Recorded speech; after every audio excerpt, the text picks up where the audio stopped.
the Herod, a hero that's great against the carry, that matchup that's so, well, at this point, they're going to go for the Lunox ban too. Yeah, I'm really agree. I love how, you know, exactly what I agree with what Incendio's coach said, right?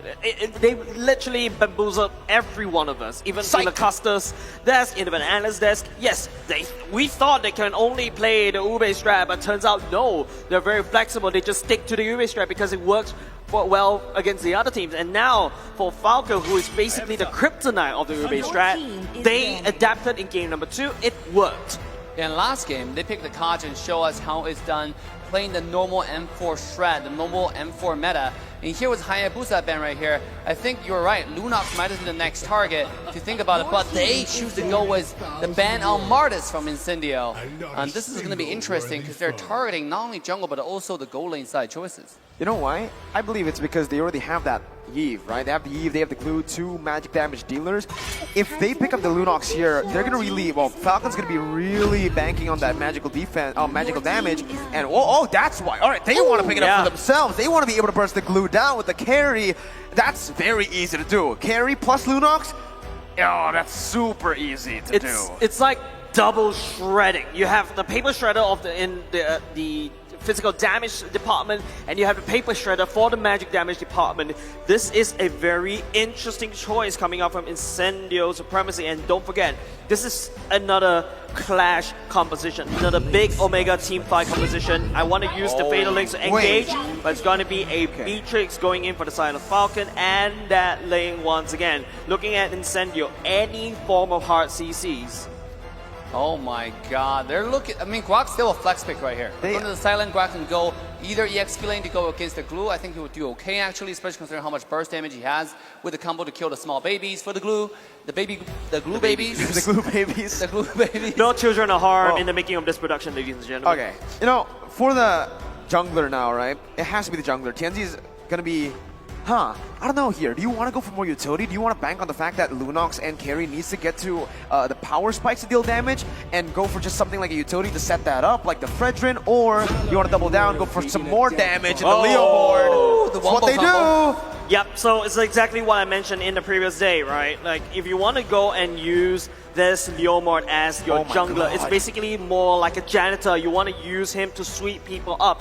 Remember, you already have the shredding coming off of the carry, you have the shredding coming off of Lunox, but what happens if you don't land the kill? And that's where the Leomord can come into play. But something that this Leomord also have to be careful about is the Franco, the point and click stun is in the hands of Falcon this time round.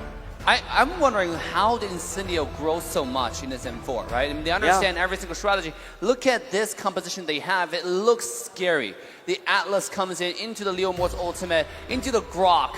I mean, this is looking deadly just with those 3 alone, let alone you have Lunox who can shred everything. Dave quoting Goni right there. We missed that dude. But we can't wait, ladies and gentlemen. We're going to game number 3. Falcon going up against Incendio. It is 1-1 for now. 1-1 got banned though. Oh. Yeah, no, anyways, here, Naomi again. Okay, if he does what he did to Blacklist again, then, okay, I don't know what to say anymore if he actually does that, pulls that off. But here, Naomi's already gonna get punished early on, Dave. Oh, Naomi's getting shredded. Like, this is exactly what we're looking at, right? The paper shredders of the side of Incendio's Supremacy is looking to shred the wings of Falcon. We're not clipping anymore. We're just literally pulling the feathers apart. Right. Yeah, absolutely. Naomi, see, this tank, Franco get absolutely countered by Atlas, because Franco can't really check push except for using the hook. He's really not that tanky in the front line. Their composition for the side of Falcon, they're looking to pick things off, where Incendio looking for Wongo Hongo. Speaking of picking things off, here's Alien getting hooked by Naomi. Beautiful, beautiful hook there from Naomi to make sure that one happened. And that will burn the flicker from this Atlas. Hey, you know what's interesting? The Glue actually went for sprint here. Yeah, that's a very interesting battle. Naomi, there we go, one more time. No misgaming from Naomi. This guy's scary, my goodness. And Incendio now will move back into the Lethal Wonder. Okay, Naomi is actually cracked. Like, he's so good at Franco. He only missed one hook right now. Oh, okay, that hit the minion, right? Okay, let's get back to business here. The fun fact is, Incendio don't even have a backline, dude. Rose is going to be diving. Sunshine's going to be in the middle of the team fight. He's not going to be all the way in the back, too. So it's going to be very hard for Falcon, and especially for Ken, to pinpoint on who to target down, right? Yeah. Because sure, you want to go for Sunshine, but Rosa's there to peel with damage that can melt you down with burst damage. And if you go on Rosa, Brilliance gets out, sustain. Yeah, and also, don't forget that this Leomord played by TNZ is their trump card that won them the progression to today's matches, right? Yesterday, when they pick out the Leomord plus CSTs, I had my doubts, but now looking at it, right, they're looking pretty good. It seems like they're giving up the first turtle, though. Team Falcon will be taking it for free, but not so fast. Apex 47 looking to find something done, but Naomi will strike first. The hook into the ultimate will go to first blood for Falcon Esports. Skin buff, man. Yeah. You're thinking what I'm thinking? Skin buff right there, but hold on, Yellow Flash. Here we go, Yellow Flash will be burned down by Incendio. It's a 1-to-1 trade across the map. Another day, another first blood for Falcon, but another trade for Incendio, and they're looking to invade already. Oh, here we go. Ultimate comes down from TNZ here, finding some damage, pushing Ken away. He's trying to steal this red buff right here. 2-on-2 to the jungle. The territorial control might not be to their favor. Here comes the real world manipulation. We'll find the zone edge onto Incendio. TNZ will have to back away, knowing they're 4, but they're not backing away. And the result is devastating, as Ling, played by Ken, will take another kill from team side of Incendio. But TNZ actually stole the orange buff there. Ken did not get it. Apex 47 now. Naomi coming down, being locked down, suppressed into the ground. Instead, will have to fly away with a skill 2, but it cannot be fast enough. The damage is already ready as he'll be taken down. Whoa, Sunshine with a beautiful damage there will take Ken for the trade. Electro Flash OP, healing in the last moment. Ken got overconfident over there, but Merkel, you mentioned it, that the lack of the orange buff just hurts Ken a little bit too much. Yeah, but here, oh my god. Again, one more hook. Don't miss Naomi. He's missed 1 hook this game, right? Well, 2. Well, if you count the minion, then he hasn't missed the minion. We need a counter somewhere. We got on a the counter, screen. yeah, somewhere. Naomi with the hooks, but yeah, at this point, I really still feel that Incendio Supremacy, they're completely fine. They're losing in terms of kills, but it's fine because, hey, guess what? Their carries are late stage. Sunshine here, you could already see with that Electro Flash, like you mentioned, he's very hard to catch. And with that additional kill, he's going to get that power spike a bit faster. And for Rosa, that's 1 kill and 1 assist. 400 gold lead for Incendio. As long as Incendio stay here, even if they're down 2,000 gold, they're still in the comfort zone. I think for the side of Ken, hold on. The Fatal Link connects, and it's going to be Naomi taking down first. Incendio strike into the heart of Falcon. Now Yellow Flash coming in, finding the split on TNZ, who'll be taken low and almost taken down. It's going to be dropped. Yes, he will. A beautiful ultimate from Ken will make sure that one happens. Meanwhile, the back line is a Justin finding himself isolated in the island, who will be traded off. It's 1-2, and Team Falcon takes the fight. Technically 1 for 3, right? Naomi was caught right before the team fight. So 1 for 3. Incendio again pushing their lead with a quote-unquote late game composition. Falcon, if they don't get out of this, if they don't form, you know, some sort of just a fight that goes well for them, Incendio are just going to outscale them, take the game slow, and take turrets. You know what? I feel like Falcon what needs to do right now is go Naomi catch. We go in after Naomi catch. That's how Incendio, Falcon wants to play, but Incendio though, who do you catch is also another problem. You catch the Leomord, that's a free gap closer for the Leomord.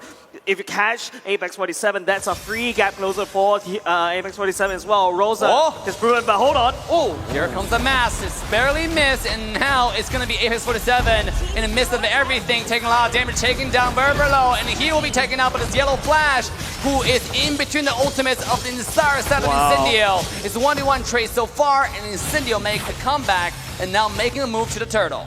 Roamer for XP, not a good trade for Falcon, but they are actually going to be able to pick off a turret up top. That is going to enable them to get some more pressure down for the turtle, and it doesn't seem like Incendio wants to even force it. No engage, no initiation from Apex 47. They're going to back off. Incendio Supremacy has way too much damage than Falcon could handle right now. Looking at the items, it's going to be a Lunox. Look at that. It's going to be a clock right off the bat. You know this Lunox is going to hurt like a truck all the way to the back end game. Justin, on the other hand, went for the Ice Queen 1. Stand-up builds all throughout thus far. Here we go. Look at TNZ there. Just use a skill 1 plus retro. Did he use retro? Yes, he retro to get the Gold Crab. That Gold Crab is really good, actually. Give you a lot of farm in the early game. The skill's really fast. And let's take a look on the bottom side. Incendio, this is 2-on-2, but in the mid lane, though, In the middle lane, it's 3 versus 2, and then here we go on the bottom side. Rosa strikes for Naomi, taking low, but here comes the roll manipulation. They find the kill onto Naomi, but at what cost? Apex. And now it's Falcon fighting back. Apex jumping to the back line. Now it's connecting to the ultimate. The flicker to Fatal Link. It's devastation to the side of Falcon. Incendio take the entirety of this team fight. They're rampaging through game 3. Justin got walled, bro. Oh my goodness, Incendio are absolutely ruthless, knowing exactly that Rosa, he flickered it, well, he used his ultimate and flickered out just to bait Falcon's resources, and that that actually helped Incendio supremacy. Apex 47 came out of nowhere with that conceal, capitalizing on the fact that the resources have been burnt out earlier, and Falcon now are being read out like a book. Another statistics right out the book as well. Sunshine is #1 in terms of total turrets destroyed. Sunshine, but I feel like the stats lie because I personally hate stats. It's always against me for some weird reason. Sunshine, on the other hand, is doing quite a good KDA as well. And for those who are wondering, that sheesh actually come from the desk, didn't come from the game. It wasn't the emote. It was the emote from the desk. Let's take a look. Carry is already scaling up really fast. This guy is 5-0 and 3. His power spike cannot come any sooner. Well, you know, again, they are late. Well, they need to wait for their power spikes, but at this point, they have their power spikes. It's Falcon. We're so far behind, and they're forcing something out. The flicker and ultimate coming in. TNZ is a target, but there's no follow-up, and now they have to back away. A weird questionable play coming from Falcon here. The ultimate comes down from Justin. Real world manipulation is not enough, but Apex with max play. The fatal link yet again, find it too! Entire Incendio diving in and finally coming to Naomi. Now they're backing away onto the Lord. Once again, Incendio take this fight. Everything that could have went wrong for Falcon went wrong. Your hook landed on a Grog that activated first skill. You walk into a choke point right into Apex 47's fatal links. Doesn't even need to burn the flicker. It's just gone from bad to worse for the side of Falcon. And now it might be even worse again because look at this. Ken is going to be walking down. And just to beat. Can he get away? Oh, have to pop the ultimate just to stay alive. Now Rosa might find himself in a rock and hard place. Will have to pop the flicker just to get away. Meanwhile, to buy room for the entire side of Incendio to get the Lord. At what cost, though? A little bit of misstep will cost him his life. And sure enough, Rosa will be taken down by the side of Falcon.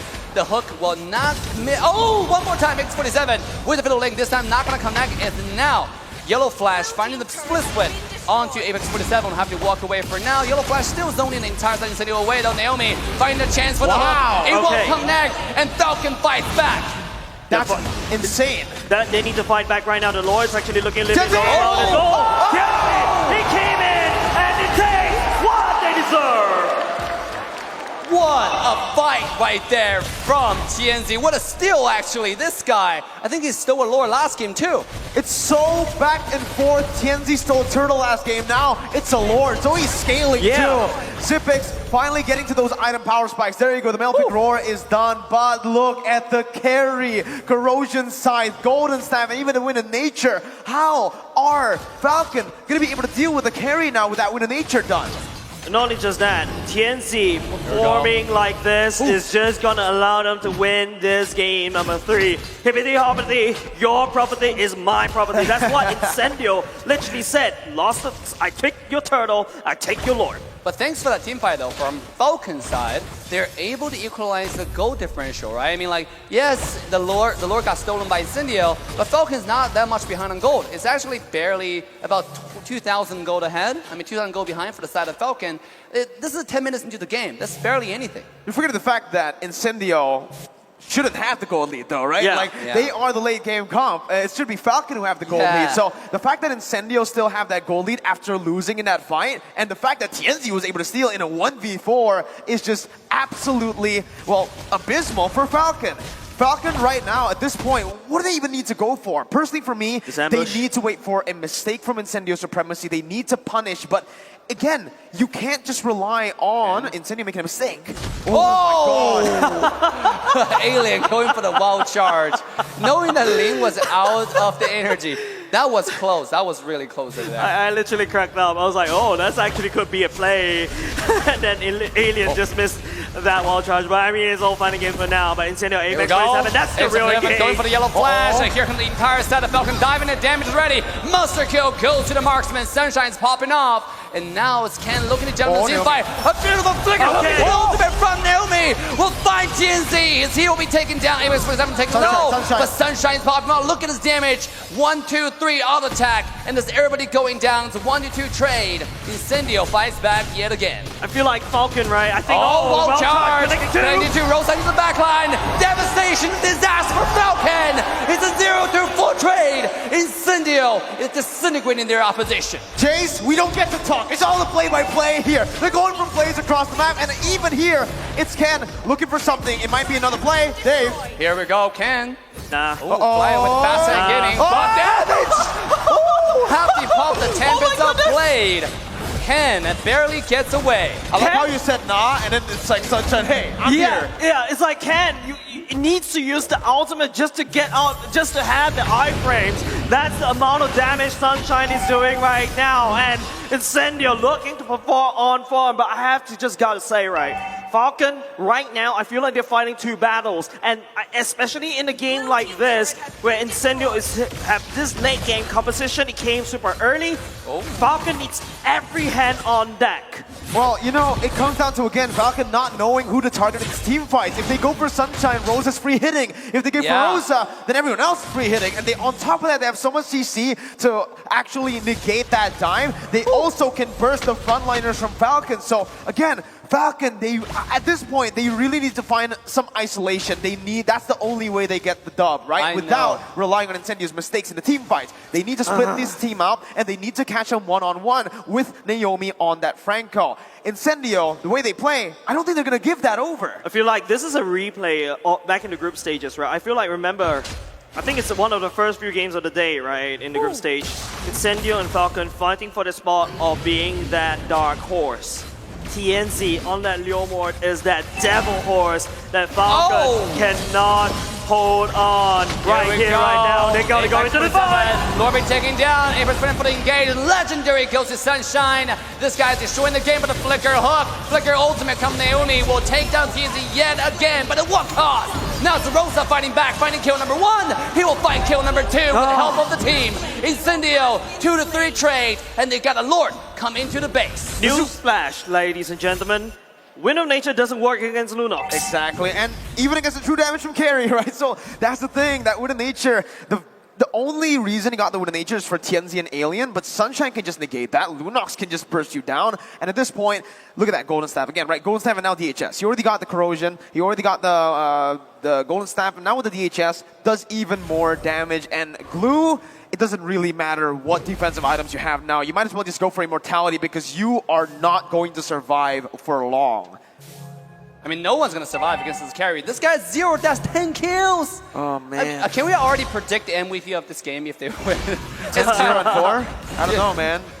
I wonder who it is. I wonder who it is. I've got no idea. Now the Lord will march in at the bottom side. It is going to be a Falcon defense for now, but like I said, Falcon needs to find a way to stem that pain. What can Falcon do, Marco? Well, at this point, again, there's not really much they can do. They can go for some picks. They can try to isolate Incendio, but the way Incendio is playing is they're not even giving Falcon a chance to open up the map at all. Incendio, they have so many heroes that can go well up against the Franco, right? Falcon picked up the Franco here, but Alien can actually just negate that just by just standing in front and popping up the power of nature. We also have that Atlas with the perfect match. There's so much for Incendio, and to dodge away and to just negate that hook and the pick potential from Falcon. You can see Ken relying on a lot of damage items, got the BOD instead of the defensive item, but against Sunshine, Wind of Nature, instantly. Nothing, there's no burst that can really get to Sunshine. At this point, I think the only chance for Falcon to come back is Franco land a flicker ultimate onto the carry, right? I mean, if they don't get carry, it's GGWPs. Look at the goal, look at the damage, Joe. This Lunox's carry is popping off the entire game left and right. I mean, maybe if you kill carry and he slowly move on to Lunox, there's a chance, but to your point, Mirko, there's so much damage point, there's so many late game carry at this point from Incendio. It's like, you're just really awkward position right now. Yeah, I mean, optimally, Falcon want to get Sunshine first, right? But even if they go for Sunshine, Tianzi, look at his items, look at how tanky he is. He's definitely not going to be standing by there as his gold laner gets completely dove on. They also have Alien with that ultimate to cover up, to peel. It's so easy to negate all kinds of aggressive movements from Falcon here with Incendio's draft. Oh, my eyes is on Rosa. Just take a look at the amount of items in terms of magic damage. That's a Holy Crystal already built in. The Genius Wand, definitely going to the Divine Glaive. That's a ton of magic damage that Falcon, I'm pretty sure they're too focused on the physical damage department. They're going to get shredded by Rosa. At this point, right, I think this is the reason I expected Falcon to go for something like the carry for the first pick. Sure, they have that Hereth pick, but they never pick it up in the first phase, so it's very easy for Incendio to punish that. And now it's a Hail Mary play. It's desperation for Falcon. Here we go. Rosa with the flank onto the side. This time the ultimate is not going to be that successful. We have to back away for now. Look at Apex finding one with the ultimate. Naomi, beautiful hook one more time. Whoa, charge into the back line. Alien, this is the entire side of Incendio diving. The side of Falcon. Everybody's taking down. Immortality being popped. And it seems like it's going to be Yellow Flash taken down first. But not so fast. 1-to-1 trade as Falcon will equalize. That was a good execution by Falcon, but also a mistake from Rosa. This is what they need. They need to capitalize on every small mistake. But even with Rosa mispositioning like that, missing the combo, you're still able to get out. That's what the brilliance is there for. And look at the damage. Oh, Rosa coming in one more time. Just one skill two on Justin. That's 50% of your health. I mean, think about this guy diving onto Zipex. There's not too much you can do. Athena shield, yes, a little bit, but end of the day, like that's probably what, 2 to 3 more skill 2 and you're dead. Yeah, and the thing is, for Rosa, he doesn't really need to kill these opponents off, right? As long as he does enough damage for Falcon, or the Falcon members to back off, that's all you want to do, because you already have Tianzi, the cleanup crew, like you mentioned, Kaze. At this point, you can see Falcon, they're just really tunnel visioning onto the Lord, because this is all they can do. They can't pressure the side waves anymore, because in a 1v1 situation, they're not going to win. In a 2v1 situation, they might actually even lose. I think Falcon really need to try to split. Use the fact that Ken is a link to try to fly from one map to another. Ken should not be really sticking to the main team fight, because they know on a 5v5, it's definitely in the favor of Incendio supremacy, right? But right here, Incendio supremacy on the other hand, time is on their side. And even if they're on the same amount of gold, I still feel that Incendio's draft has more damage as compared to Falcon's draft. There we go. Oh, the engage comes in from Ken, looking for a little damage on Apex. Now, I 100% agree with that argument, right? If Ling's able to split push and then Falcon leveraging the opportunity, leveraging the macro pressure, and then force a team fight out of the Lord to bait a Grok away from the team fight, maybe that's what they needed to do. But now it seems like Kinnon's eyes laser focused onto the Lord, and he's not going away to the side lane. They're looking for a fight. Here it is. Throw manipulation into the hook, into the damage, and Apex will be taken down, but not before he lands the fatal lane, getting 3. His Zipex will be traded off, and Justin will follow shortly after. 1-2 trade. Incendio will take this fight, make it 3. As no one is getting away from this. Naomi getting taken down. Incendio taking the Lord and dominating this game. Who needs a flicker when your enemy has a Franco? No way that just happened, dude. Apex 47 knows he was going to be hooked. He popped the perfect match right before the hook, and when he got hooked, he got that perfect match down to stun Naomi, down to cancel out the bloody hunt, and that's why he was able to find the bait linked. Look at Lunox finding so much damage on Ken. This is 2 versus 2, and they're destroying it. Now Yellow Flash will pop the ultimate, just stay alive. Meanwhile, at the same time, bottom high ground tower has already been shattered away. Incendio is finding wins all over the map. That mechanical play again, I need to highlight that, man. Apex 47 with the clutch. 1 second, or just a millisecond late on that perfect match, and that would have been horrible for Incendio. But instead, it became great. Perfect match time with the hook, canceling the bloody hunt, and now we're going to get a replay, all right? Let's take a look at this one more time. How did he manage to pull that off? Boom, the stun comes in, and there you go. That's it. No, actually, no. What was that? Tianzi's Phantom Steed. It's not even the perfect match. It's the Phantom Steed by Tianzi that displaced Naomi and canceled the bloody hunt. But everyone is so clumped up. It allows Tianzi to do this so flawlessly, so fluidly. It's like, I don't know. It's like, you know, Naomi goes to fishing, expecting for some salmon, but he fished a shark instead, and the shark killed them all. That's all I can say about this entire info so far is expectations has not been working to our favors, right? I mean, like, Talon's expectations going to every series has been like proven over and over again challenged. I mean, this team that just popping out, Incendio, what has shown us today is the Incendio 2.0. It's a versatile team that can play any draft. Now with the Lord coming to the base, they're looking to win the game, to get to the match point. Here we go. Slow push going in. Alien using the wall to slow it all the way down. The Lord's getting baited all the way outside. Here comes the Leomord. Leomord coming in for the commitment, looking for the damage. And Apex 47, can he find the engage? Guac finding the kill to the backline. Zipic's taken down. It does not matter. They're going for the base, ladies and gentlemen. It's Incendio match point.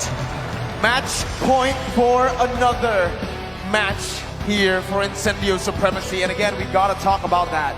You guys mentioned Falcon, they could have, tried to split push. In my opinion, I disagree. I feel like they just lost in the draft straight out, right? Even if they go for the split push, Ling has to be able to 1v1 his opponent in the lane that he's split pushing in against A.